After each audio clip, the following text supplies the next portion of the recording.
Selamünaleyküm. 17 Aralık'ta dünyada ve Türkiye'de neler yaşandı?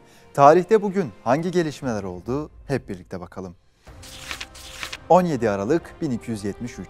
İslam ve tasavvuf dünyasında tanınan ve Mevlevi yolunun öncüsü Mevlana Celaleddin Rumi vefat etti. Mevlana Celaleddin Hazretleri kendine has, özgün tasavvuf ekolüyle kendisinden sonraki bütün çağlara etki etmiş ve birçok inanç ve düşüncede insanın ilgisini çekmiştir.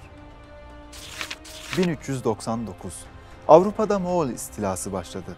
Moğol imparatorlukları tarafından dünyanın dört bir yanına yapılan saldırılar ve işgallerden Avrupa'da uzak kalamadı. 1777. Fransa, ABD'yi tanıyan ilk devlet oldu. Fransa rakibi olarak gördüğü İngiltere'den bağımsızlığını kazanan ABD'yi politik ve askeri açıdan destekliyordu. 1918. Fransız askerleri Mersin'e çıkarma yapmaya başladı. Mersin, Tarsus, Adana, Ceyhan, Misis ve Toprakkale işgal edildi. 1996.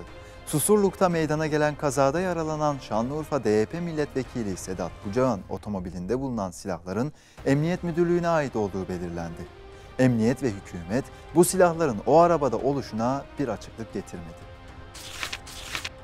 1997. Fazilet Partisi İsmail Alptekin başkanlığında kuruldu. Refah Partisi'nin kapatılması davası sürerken kapatılma kararının çıkması olasılığına binaen alternatif bir parti kurmak için girişimde bulunulmuş ve Fazilet Partisi ile Milli Görüş siyaset sahnesinde var olmaya devam etmiştir. 2002. Londra'da toplanan Iraklı rejim muhalifleri Saddam Hüseyin rejiminin devrilmesinin ardından 2 yılı aşmayacak bir sürede demokratik ve federal bir Irak'ın kurulması, serbest seçimlerin yapılması ve anayasanın hazırlanması üzerinde anlaşmaya vardılar. 2010. Tunus'ta sebze meyve arabasına el konulmasını protesto eden seyyar satıcı kendini yaktı.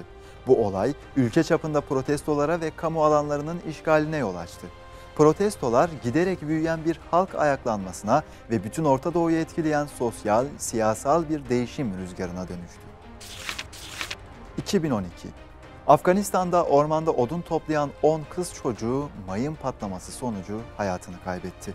Olayda 2 çocuk da yaralandı. Mayının 1980'lerde Sovyet işgali döneminde döşendiği tahmin ediliyor.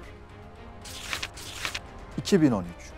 17 Aralık'ta rüşvet ve yolsuzluk iddiası kapsamında yapılan operasyon, son yılların en büyük siyasi krizlerinden birini başlattı.